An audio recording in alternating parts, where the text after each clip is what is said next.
And welcome to you all in my channel doctor Anshuman Suman. आशा करते हैं कि आज का जो टेस्ट था आप लोग काफ़ी शानदार प्रदर्शन किए होंगे और मुझे पूरी उम्मीद है जिस प्रकार से आप लोग इसमें एकाग्र मन से लगे हुए हैं सफलता आपके हाथ में निश्चित ही होगी।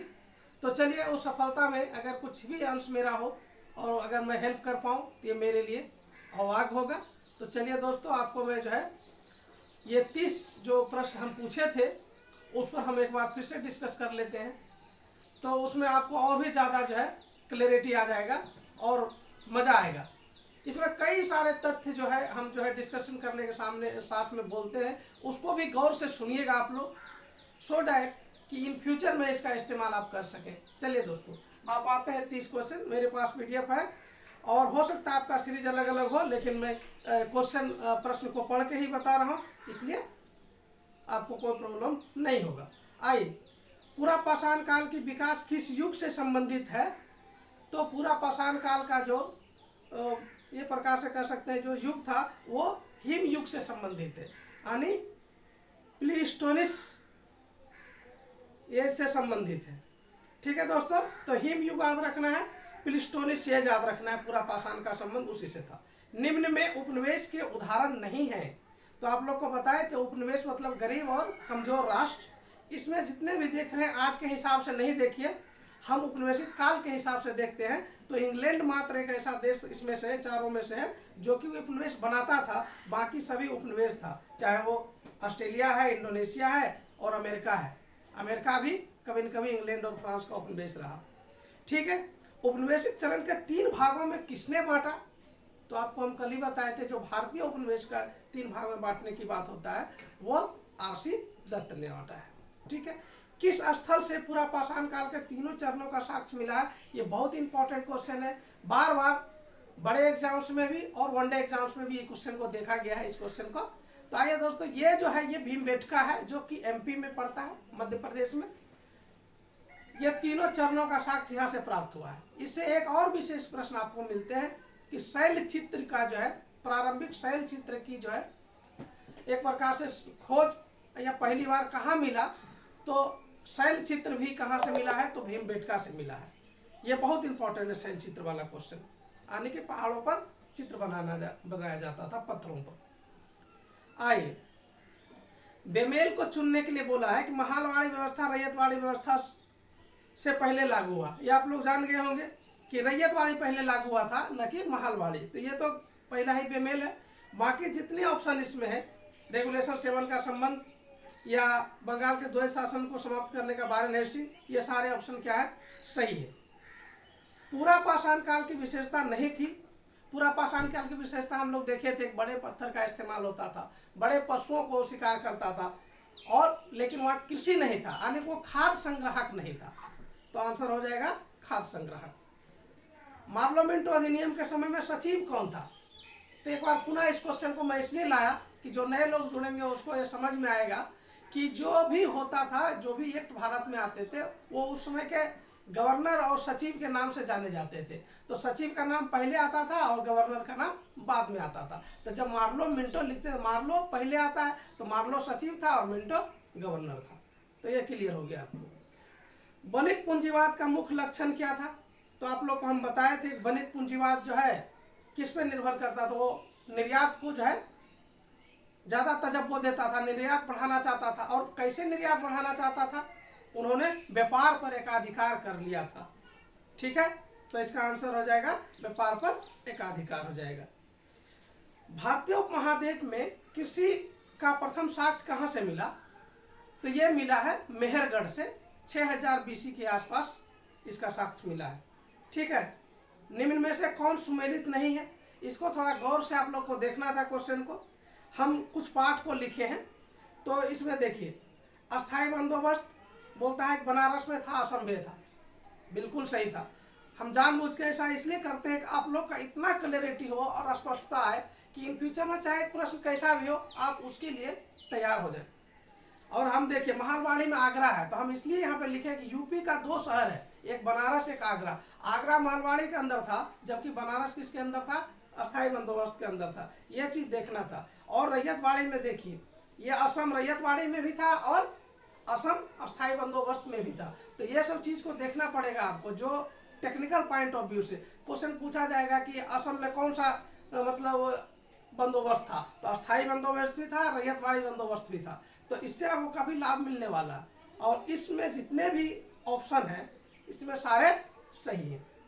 ठीक है, आइए भारतीय औपनिवेशिक चरण को यदि काल क्रम में सजाएंगे तो कौन मध्य में आएगा? ये तो आसान है, वणिकवाद, स्वतंत्र व्यापारवाद और वित्तीय पूंजीवाद। तो बीच में कौन आया? स्वतंत्र व्यापार का काल। निम्न में से उपनिवेशवाद का प्रभाव था। हस्तशिल्प और करघा जो है हस्तकरघा विनाश हुआ, सही बात है। आर्थिक दोहन हुआ, ये भी सत्य है। राष्ट्रवाद का उदय हुआ, ये भी सत्य है। हम कल बताए थे कि द्वितीय चरण के समय में जो हमारा मध्यम वर्ग था, बुर्जुआ वर्ग जिसको बोलते हैं, वो जो है अपने अधिकार इत्यादि को समझ पा रहा था और ये समझ पा रहा था कि किस प्रकार से यहाँ से धन का निष्कासन हो रहा है। और जब इस बात को समझा तो एक राष्ट्रीय आंदोलन का उदय हुआ। ये सभी सही है। ठीक है, 18वीं शताब्दी में भारत में उपनिवेशवाद का चरण था। तो देखिए इसका चरण आंसर होगा वणिकवाद। और 18वीं शताब्दी की बात आए, थोड़ा हम आपको शताब्दी समझाते हैं। शताब्दी का अर्थ क्या होता है कि जो जैसे मान के चलिए वो है 100 AD, 100 AD के बाद से जो भी होगा 119 AD, ये दूसरी शताब्दी हो जाएगा। ठीक है, हिंदी वर्ष को एक प्रकार से ये मानिए कि जो एडी है, ईस्वी है, उससे एक आगे चलता है। जैसे मान लीजिए अभी 1900 है, 1901 से लेकर के 1999 तक ये हो जाएगा 20वीं शताब्दी। ठीक है, उसी प्रकार से 1797 में हमारा प्रथम चरण शुरू हुआ।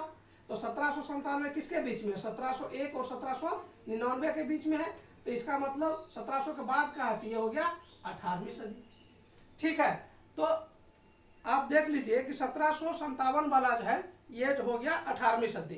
यानी 1757 में कौन शुरू हुआ था? वणिकवाद। अगर मान लीजिए दूसरा, अगर एक उदाहरण लीजिएगा दूसरे चरण का, तो दूसरा चरण 1813 में प्रारंभ होता है, 1858 में बंद होता है। 1813 का जो है ये किसके किसके बीच? 1800 और 1899 के बीच में है। ये तो हो गया कौन सा?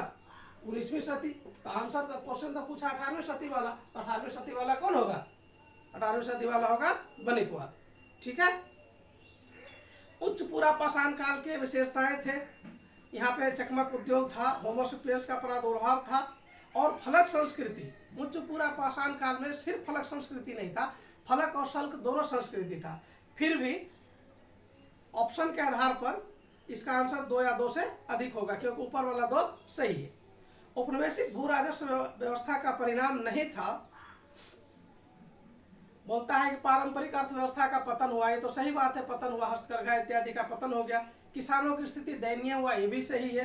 नए जमींदार का जन्म हुआ, ये भी सही है, क्योंकि अस्थायी बंदोबस्त में नए जमींदारों को लगाया गया। ठीक है, तो इसमें सभी सही हो जाएगा। जमींदारों को भूमि का स्वामी माना गया, किसमें? अस्थायी बंदोबस्त में।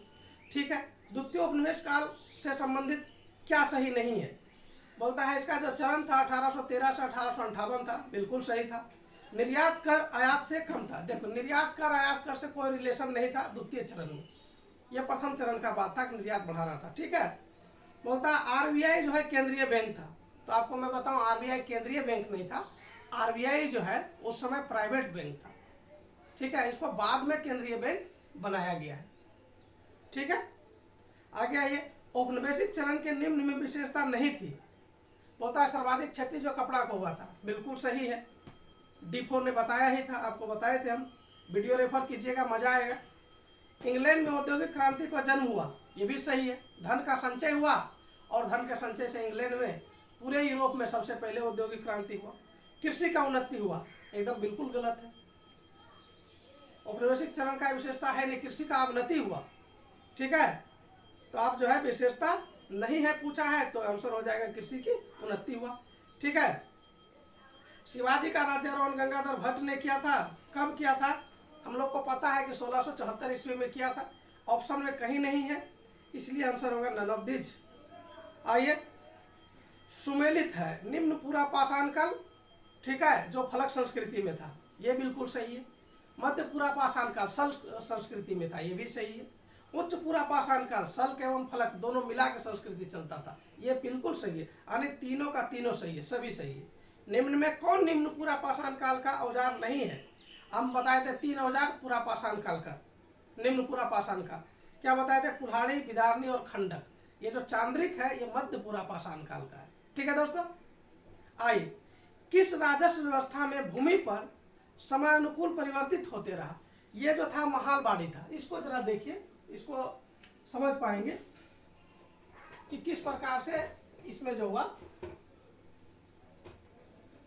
देखिए, सबसे पहले रेगुलेशन 7 से हम महालवाड़ी की बात कर रहे हैं।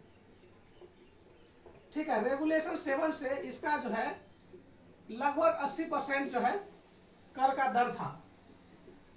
रेगुलेशन 9 ये बेंटिक ला है। ये क्वेश्चन भी कभी कभी पूछता है कि किस रेगुलेशन से महालवाड़ी व्यवस्था का जो है कर को कम कर दिया गया और किसने किया था? तो बेंटिक ने, लॉर्ड विलियम बेंटिक ने रेगुलेशन 9 लेके आया और टैक्स को कर दिया 66%, जबकि डलहौजी के समय में ये टैक्स हो गया 50%। तो इस प्रकार से बदलाव आया। बदलाव आने का मुख्य कारण था क्या था कि महालवाड़ी योजना के तहत जो है टैक्स बहुत ऊंचा था, यानी कर का दर बहुत ऊंचा था, किसानों को काफी परेशानी हो रहा था। ठीक है सॉरी, आगे क्वेश्चन देखिए, बोलता है कि तीसरा औपनिवेशिक चरण 1950 ईस्वी तक था।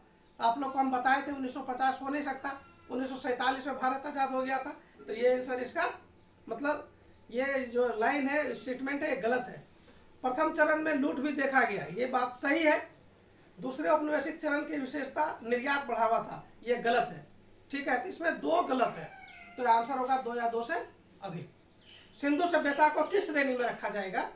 प्रागैतिहासिक इतिहास काल, आदि इतिहास काल, ऐतिहासिक काल। देखिए दोस्तों, इसका हालांकि क्लैरिटी हम पिछले वीडियो में दिए हैं, अगर आप लोग देखना चाहें तो उसको देखिए, बहुत अच्छा लगेगा। फिर भी मैं यहाँ बता दूं कि सिंधु घाटी सभ्यता को आदि ऐतिहासिक काल में रखा जाता है। आदि ऐतिहासिक काल में इसलिए रखा जाता है कि आदि ऐतिहासिक काल का तात्पर्य होता है कि जिस इतिहास का साहित्यिक स्रोत और पुरातात्विक स्रोत दोनों उपलब्ध हो, लेकिन इस्तेमाल जो है इतिहास लिखने में सिर्फ पुरातात्विक स्रोत का हो। और यही चीज सिंधु सभ्यता में होता है, क्योंकि सिंधु सभ्यता में लिपि है, चित्राक्षर लिपि है, लेकिन उसको अभी पढ़ा नहीं गया है, यानी पुरातात्विक स्रोत का ज्यादा इस्तेमाल होता है। इसीलिए इसको भी आद्य ऐतिहासिक काल में रखा गया है। ठीक है दोस्तों, नेक्स्ट क्वेश्चन है प्रागैतिहासिक इतिहास काल। तो प्रागैतिहासिक इतिहास काल का डेफिनेशन ये है कि जिस इतिहास का संबंध सिर्फ पुरातात्विक स्रोतों से हो, यानी कि इतिहास ऐसा लिखा गया हो जिसका जो मूल स्रोत हो वो पुरातात्विक हो, साहित्यिक स्रोत इत्यादि कुछ नहीं हो, यानी पुरातात्विक स्रोत पर जो टिका हुआ इतिहास है वो प्रागैतिहासिक इतिहास काल है। ठीक है, अंग्रेजों ने निर्णायक युद्ध लड़ा। बेदरा का युद्ध जानते हैं आपने, डचों को नेस्तनाबूद कर दिया था 1759 में, फ्रांसीसियों को 1760 वानडिवास में। ठीक है, मैसूर का तीसरा युद्ध ये निर्णायक नहीं था, फिर भी ऑप्शन के आधार पर 2 या 2 से अधिक आंसर हो जाएगा। तृतीय औपनिवेशिक चरण की विशेषता नहीं थी सिंचाई पर लाभ की गारंटी, ये गलत बात है, क्योंकि सिंचाई पर लाभ की गारंटी नहीं था, लाभ की गारंटी रेल पर था 5%। ठीक है, और ऋण की भी वृद्धि हुई थी, तो ऑप्शन के आधार पर 2 या 2 से अधिक होगा। ठीक है, तीसरे औपनिवेशिक चरण में निम्न में से कौन बैंक स्थापित नहीं किया गया? तो देखिए एसबीआई उस समय स्थापित नहीं किया गया था। एसबीआई देखिए, अगर उसको देखिएगा तो पहले जो था इंपीरियल बैंक ऑफ इंडिया बना था 1921 ईस्वी में, 1921 से इंपीरियल बैंक ऑफ इंडिया, इसको प्रेसिडेंसी बैंक भी कहा जाता था। और तीनों बैंक जो है bank of Calcutta, bank of Madras और बैंक ऑफ मुंबई, ये तीनों मिला करके ये इंपीरियल बैंक ऑफ इंडिया बना था, जो कि व्यापारिक गतिविधि का नियमन करता था। ठीक है, तो इंपीरियल बैंक ऑफ इंडिया 1955 ईस्वी में, कब? 1955 में ये स्टेट बैंक ऑफ इंडिया बना था। तो उस समय स्टेट बैंक ऑफ इंडिया की बात नहीं था। ठीक है, तो आंसर होगा एसबीआई। नहीं, इसमें 1 मिनट, बैंक स्थापित नहीं किया गया था, तो एसबीआई करेक्ट आंसर। ठीक है, निम्न में बेमेल है, तो ये जो है हम जो लिखे हैं मानव का जो है मूल स्थान से संबंधित हम लिखे हैं कि ऑस्ट्रेलोपैथिक्स जो था दक्षिण अफ्रीका के भाग में था, ये बिल्कुल सही है। निएंडरथल जर्मनी, ये भी सही है। होमोसेपियंस जो है पामीर के क्षेत्र में था, इसका मूल निवास हम चीन लिखे, तो ये गलत है, आंसर हो जाएगा होमो सुपियस चीन। ठीक है, और जिनजोन थ्रोपस पूर्वी अफ्रीका, ये भी सही है। लास्ट क्वेश्चन है, उपनिवेशवाद की विशेषता निम्न में से क्या है? तो देखिए, सभ्यता और संस्कृति का प्रसार करना उसकी विशेषता है।